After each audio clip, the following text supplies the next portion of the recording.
Assalamualaikum warahmatullahi wabarakatuh. Kami dari kelompok 3 akan memaparkan mengenai materi fintech syariah. Sebelumnya saya akan memperkenalkan anggota dari kelompok 3. Yang pertama ada Ika Tija Restiningsih. Yang kedua ada Handika Imam Prasetyo. Yang ketiga ada Nabila Fazrin. Yang keempat ada Izan Adlan. Yang kelima ada Fajar Maridan. Yang keenam Ai Saidah. Dan yang terakhir Febri Ane Isnaini. Untuk pembahasan yang pertama adalah latar belakang dari vintage syariah di Indonesia.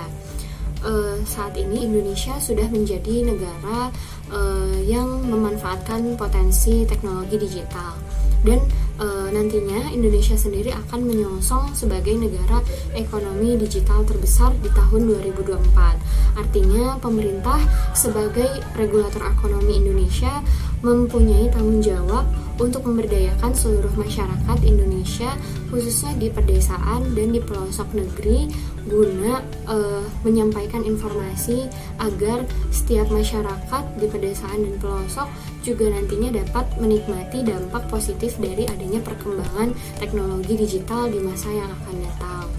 Kemudian Indonesia juga termasuk negara dengan muslim terbesar di seluruh dunia. Nah, dilihat dari banyaknya muslim di Indonesia, ini menjadikan prospek industri fintech syariah memiliki peluang yang sangat baik. Dan untuk fintech sendiri ini merupakan finansial teknologi di mana segala bentuk transaksi menjadi lebih cepat, lebih mudah, dan lebih efisien.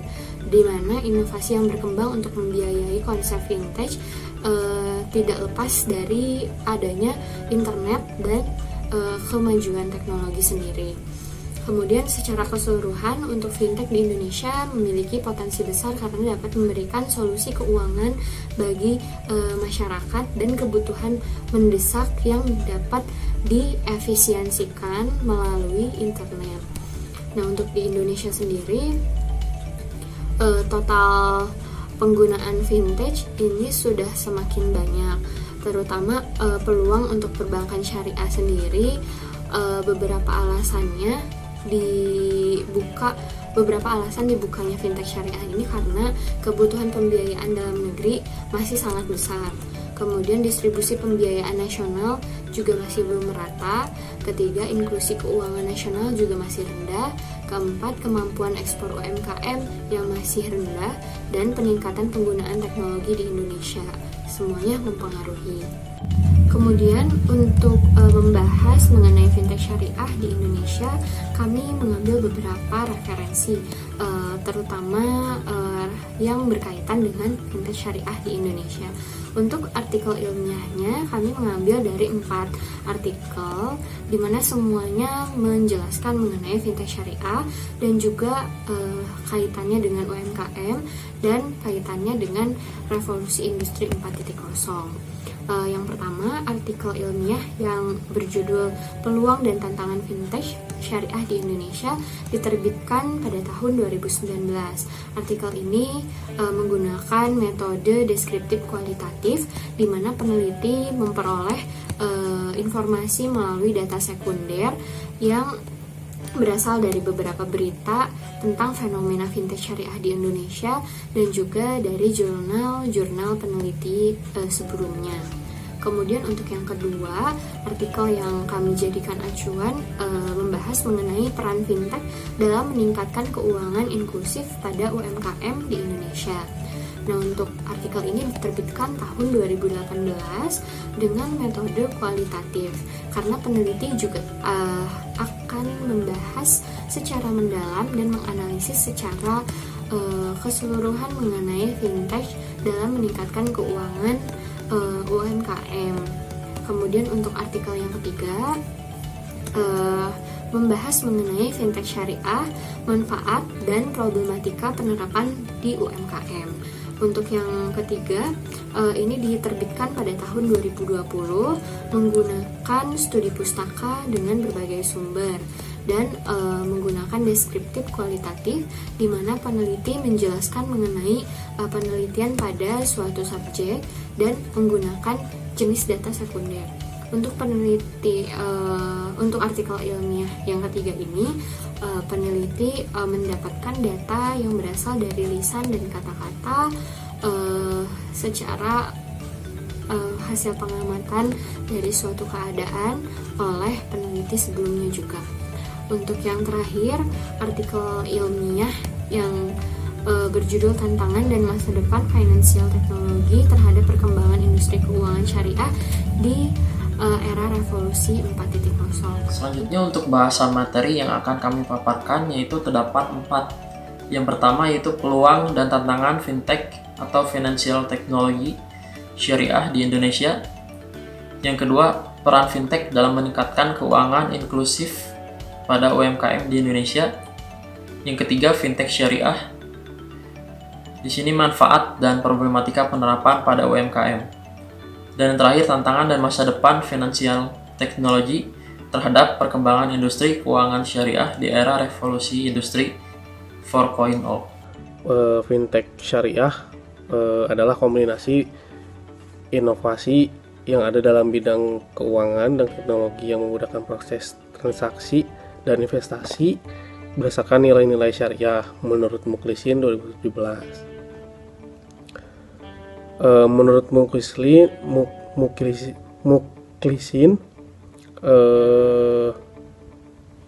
ia berpendapat bahwa walaupun fintech ini merupakan terobosan baru, tetapi mengalami perkembangan yang pesat.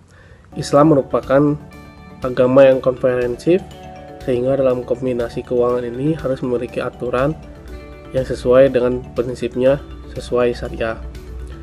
Secara umum, dari segi fungsi fintech syariah dengan fintech konvensional itu tidak ada bedanya,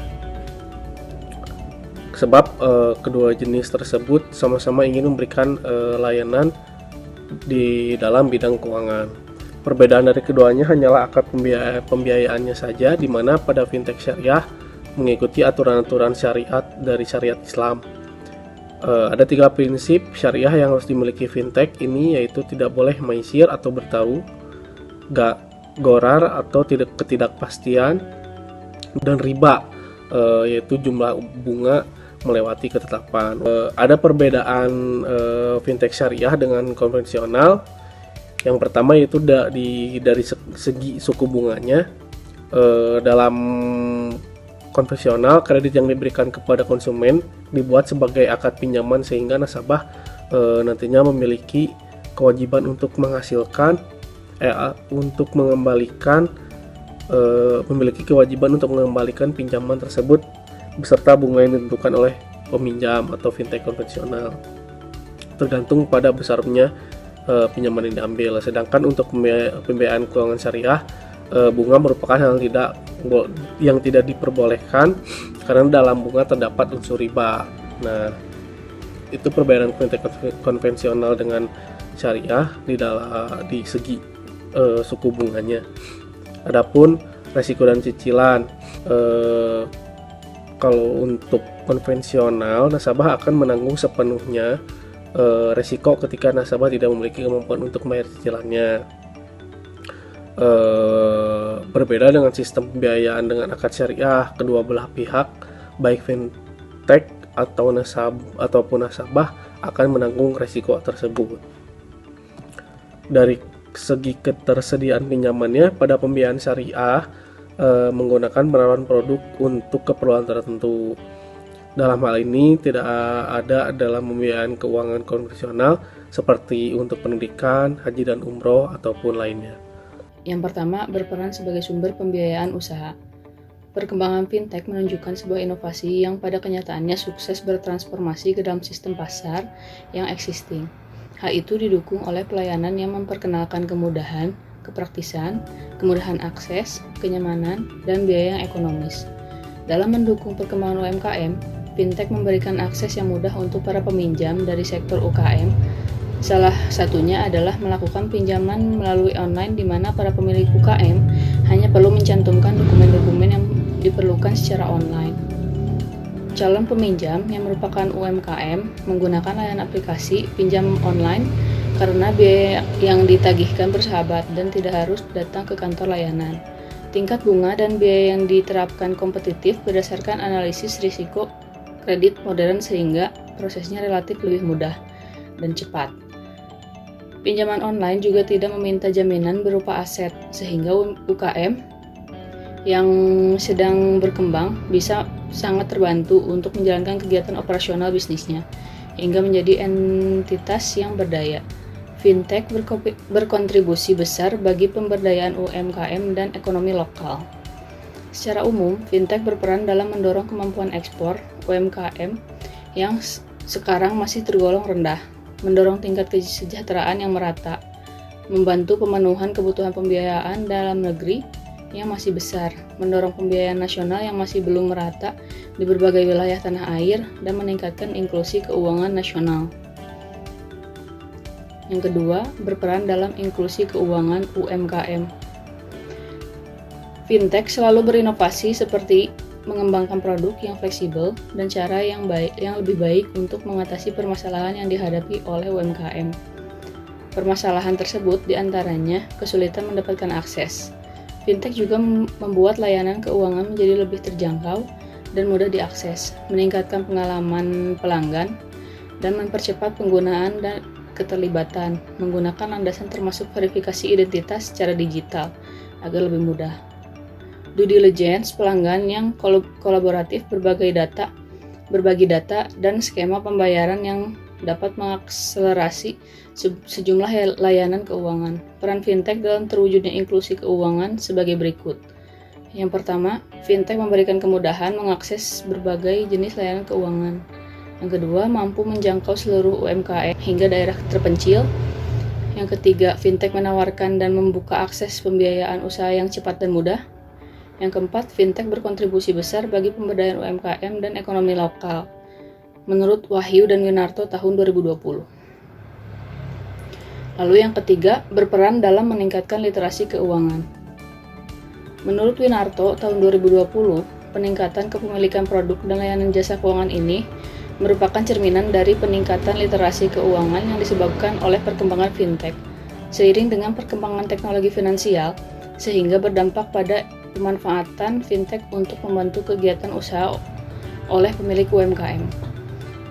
Faktor yang mengharuskan pemilik UMKM menggunakan fintech dikarenakan oleh perkembangan fintech, konsumen, kenyamanan, dan keamanan. Dari seluruh faktor yang membuat para UMKM melakukan penerapan fintech, terdapat beberapa penghambatan atau kendala dalam menerapkan fintech yang sumber daya manusia. Tidak semua karyawan terbiasa dengan teknologi atau belum mengerti bagaimana fintech, sehingga membuat para pelaku usaha memerlukan waktu untuk mengimplementasikan fintech pada usahanya. Selain itu, dari keempat narasumber, tidak ada konsumen atau pelanggan yang terbiasa atau lebih nyaman menggunakan transaksi secara manual, namun banyak juga yang mulai menggunakan teknologi keuangan. Kurangnya sosialisasi dari pihak fintech juga memberikan kendala pada pelaku usaha, sehingga para pelaku usaha harus mencari sendiri tentang apa itu fintech. Kendala lain yaitu pada jaringan tidak stabil, maka dalam pekerjaan bisa terganggu dan menimbulkan penundaan pekerjaan. Kolaborasi antara perbankan dan finansial teknologi atau fintech bisa memberikan kontribusi dalam peningkatan literasi keuangan UMKM. Apalagi selama ini pemerintah gencar mengampanyekan gerakan nasional transaksi non-tunai, sehingga terbentuk less cash society dalam transaksi. Penggunaan layanan fintech oleh pengguna smartphone dapat menjadi jawaban atas upaya pemerintah membangun less cash society, sebab jumlah pengguna di handphone di Indonesia sudah sangat banyak. Penetrasi smartphone di Indonesia sudah melebihi penetrasi akun bank di Indonesia. Dapat disimpulkan bahwa terdapat peranan fintech dalam meningkatkan literasi keuangan pada UMKM. Saya akan membahas mengenai peluang dan tantangan yang akan dihadapi oleh fintech syariah di Indonesia. Fintech ini merupakan inovasi yang membantu di bidang keuangan, transaksi ekonomi, dan investasi, sehingga tentu saja hal ini menarik minat para pelaku transaksi ekonomi, keuangan, dan investasi yang berprinsip syariah untuk bisa mendapatkan pasar di Indonesia ataupun menjadi solusi yang baik mengenai masalah finansial di Indonesia. tentu saja ada peluang yang harus dimanfaatkan dan tantangan yang harus dihadapi oleh pelaku fintech syariah ini. Poin pertama adalah otoritas jasa keuangan memberikan kesempatan kepada fintech syariah untuk mendaftarkan secara resmi fintechnya di OJK. Namun, hal ini dibarengi dengan tantangan bahwa hanya ada 4 fintech syariah yang terdaftar secara resmi di otoritas jasa keuangan.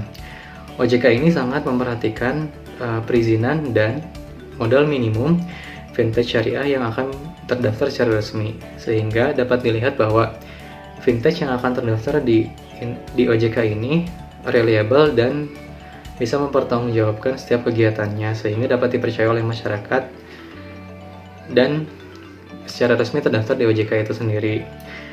Setelah mendapatkan atau terdaftar secara resmi di otoritas jasa keuangan, tentu saja perjuangan fintech syariah ini tidak mudah karena harus mendapatkan label syariah di Dewan Syariah Nasional, yang mana DSN ini akan melihat alur kerja dari fintech syariah ini apakah dapat dikategorikan sebagai syariah atau tidak, sehingga perjuangannya tidak mudah.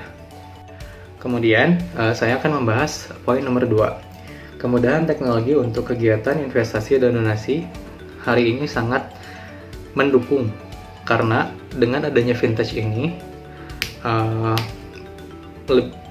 segala transaksi dan investasi maupun pinjaman bisa lebih mudah karena hanya membutuhkan sentuhan jari dan data-data yang dikirimkan secara virtual kemudian dilakukan transfer, maka masalah finansial dapat dipenuhi. Namun hal ini juga dibarengi dengan kurangnya edukasi yang ada dengan kurangnya edukasi yang dimiliki oleh masyarakat Indonesia di bagian pedesaan. Maka di sini jika fintech syariah ingin memaksimalkan peluangnya,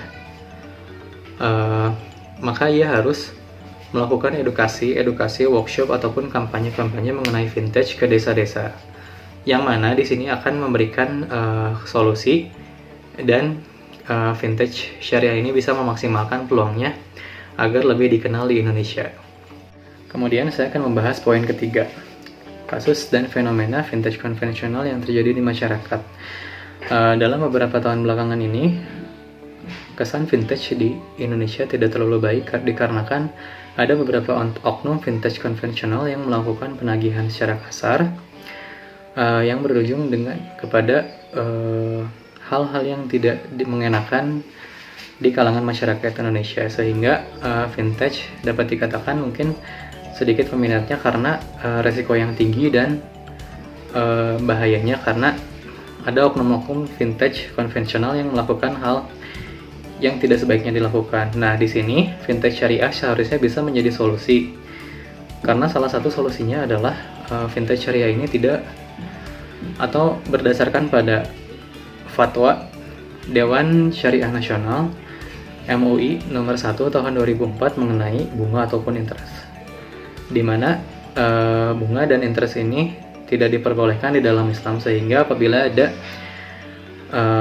perbedaan, maka inilah perbedaan yang paling signifikan antara fintech konvensional dan fintech syariah. Namun hal ini juga harus dibarengi dengan edukasi kepada masyarakat Indonesia tentang perbedaan fintech syariah dan fintech konvensional itu sendiri, sehingga hal ini bisa menjadi solusi yang baik untuk masyarakat yang membutuhkan atau harus dibantu dalam urusan finansial. Kemudian saya beralih ke poin 4. Di sini saya akan membahas mengenai peluang terbesar dari fintech syariah ini. Faktanya adalah di Indonesia mayoritas beragama Muslim, sehingga apabila fintech syariah bisa memanfaatkan hal ini dengan baik, maka perkembangan fintech syariah ini akan maju pesat. Namun di sisi lain, faktanya tidak semua masyarakat Muslim di Indonesia ini mengerti dan mengetahui tentang syarat-syarat berniagaan ataupun yang berhubungan dengan ekonomi yang berlandaskan syariah. Maka selain peran mengatasi masalah finansial, fintech syariah ini juga harus menerangkan kepada masyarakat bahwa ada sistem muamalah yang diatur oleh syariat Islam, sehingga dengan sendirinya akan memberikan pilihan kepada masyarakat untuk ternyata fintech syariah ini bisa membantu dan yang berlandaskan syariah Islam, sehingga dengan sendirinya fintech syariah ini akan dipilih oleh masyarakat Indonesia itu sendiri. Kemudian saya akan membahas poin 5, yaitu terbukanya peluang masuknya perkembangan teknologi di Indonesia. Tidak dapat dipungkiri lagi bahwa teknologi di Indonesia sangat berkembang pesat, mulai dari pendidikan, ekonomi, hiburan, hingga ke finansial sekalipun. Namun di sini fintech syariah ini berperan untuk meningkatkan mutunya, membuat inovasi-inovasi yang mampu mempertahankan penggunanya agar menggunakan fintech syariah, sehingga fintech syariah ini bisa bersaing secara lama di Indonesia itu sendiri, sehingga fintech syariah ini terus dipilih oleh masyarakat Indonesia. Sekian, kemudian akan dilanjutkan oleh teman saya. Di sini saya akan menjelaskan tentang manfaat penerapan fintech syariah pada UMKM di Indonesia. Yang pertama, manfaat fintech syariah itu membantu UMKM tentunya. Manfaat utama yang hanya ditawarkan fintech adalah kemurahan hatinya untuk siap membantu UMKM keluar dari masalah UMKM karena ketidakmampuan menjangkau perbankan untuk mendapatkan modal usaha. Bank lazimnya mengajukan beberapa persyaratan yang rumit dibandingkan fintech syariah. Singkatnya, mayoritas masyarakat masih belum mendapat akses perbankan, sehingga harapannya setelah mendapat dana dari fintech, UMKM itu terus berkembang sehingga mendapat pendanaan dari bank. Jadi bisa disebut bahwa fintech ini sebagai inisiator atau perantara sebelum UMKM bisa menjangkau perbankan. Lalu yang kedua ada bebas riba. Kita semua tahu apa yang membedakan antara fintech konvensional dan fintech syariah. Tentunya fintech syariah akan mengedepankan penggunaan prinsip-prinsip Islami syariah. Selain itu, dengan adanya fintech syariah juga sebagai pendorong sekaligus penggerak untuk memperkenalkan gaya hidup halal kepada masyarakat luas dan tidak hanya berbatas pada masyarakat muslim saja. Lalu yang ketiga ada menguntungkan berbagai pihak. Sadar atau tidak, fintech terutama P2P lending dan crowdfunding sejatinya berperan sebagai penyalur antara pihak yang memiliki dana berlebih dan yang membutuhkan dana. Fintech sebagai penjembatan hingga terjadi keseimbangan antara keduanya. Jadi fintech bukan hanya menguntungkan kalangan masyarakat menengah ke atas dengan mendapatkan keuntungan, tetapi juga menyejahterakan masyarakat dengan usaha kecil agar sanggup menghidupi usahanya. Lalu yang keempat ada mudah. Tentunya sebagian besar manusia zaman sekarang sudah tak terlepas dengan teknologi. Fintech hadir memangkas hambatan untuk mengakses keuangan secara mudah. Jadi mendukung gaya hidup anak muda saat ini. Kemudahannya itu seperti pengaksesannya secara online bisa dilakukan oleh siapa saja, di mana saja, dan kapan saja, dan hanya perlu memanfaatkan gadget dan tentunya paket internet. Lalu yang kelima ada fintech syariah ini lebih aman. Prinsip bebas riba tentu saja lebih aman kan? Seperti kita ketahui bahwa riba hanya akan menguntungkan salah satu pihak dan merugikan pihak lainnya. Di samping itu, dalam menjalani usaha wajib mengikuti aturan dari DSN, MUI, dan OJK sehingga tidak perlu khawatir takut tertipu. Fintech juga terjamin operasionalnya karena telah melewati beragam proses. Namun di sisi lain, fintech juga memiliki kendala yang dapat menghambat kemajuan teknologi tersebut. Kendala tersebut bisa menyebabkan terlambatnya kemajuan bangsa. Hal ini dikarenakan masyarakat itu sendiri yang masih berada di culture lama, yaitu masyarakat yang ketinggalan zaman dan tidak mau merubah, bahkan tidak mau menerima budaya baru yang dianggapnya sebagai budaya asing yang merusak budaya bangsa. karena menurut masyarakat tersebut, teknologi malah membuat kecanduan dan hilangnya fungsi sosial. Hal tersebut yang menyebabkan tidak adanya interaksi sosial lagi antara manusia satu dengan manusia lainnya. Misalnya, kalau saja pasar dan toko-toko mulai berkurang, maka yang terjadi adalah manusia tidak dapat bersosialisasi lagi. Padahal, manusia diciptakan sebagai makhluk sosial. Jadi, masyarakat tersebut takut menerima teknologi baru yang bisa menggantikan budaya kita yang sebenarnya. Kendala fintech syariah yang lainnya yaitu fintech konvensional yang terdaftar lebih mudah dan lebih bervariasi, sedangkan fintech syariah masih kekurangan modal sehingga kurangnya sumber daya, inovasi produk, dan marketing. Saya akan membahas ancaman dan tantangan revolusi industri 4.0. Yang pertama, saya akan membahas tentang ancaman. Ancaman yang akan terjadi di tahun yang akan datang itu di sebuah industri nantinya bakal terjadi pergantian posisi tenaga kerja manusia dengan menggunakan tenaga kerja yang berteknologi atau digantikan oleh mesin-mesin dan alat-alat yang canggih dibandingkan dengan tenaga kerja manusia. Tenaga kerja yang dihasilkan oleh mesin atau teknologi yang canggih itu akan mengurangi resiko dampak dari human error, karena kan kalau human error itu kebanyakan terjadinya produk-produk gagal atau produk-produk defect yang terjadi karena kelalaian manusia atau tenaga kerja manusia itu. Nah, karena nanti teknologi semakin pesat, maka ancaman bagi tenaga kerja manusia itu nanti akan banyak digantikan oleh tenaga kerja mesin, dan tenaga kerja manusia itu bakal terjadi penurunan. Yang kedua ada tantangan yang akan terjadi oleh sebuah perusahaan yang akan dirasakan oleh sebuah perusahaan itu dari mulai biaya, dari mulai keamanan juga.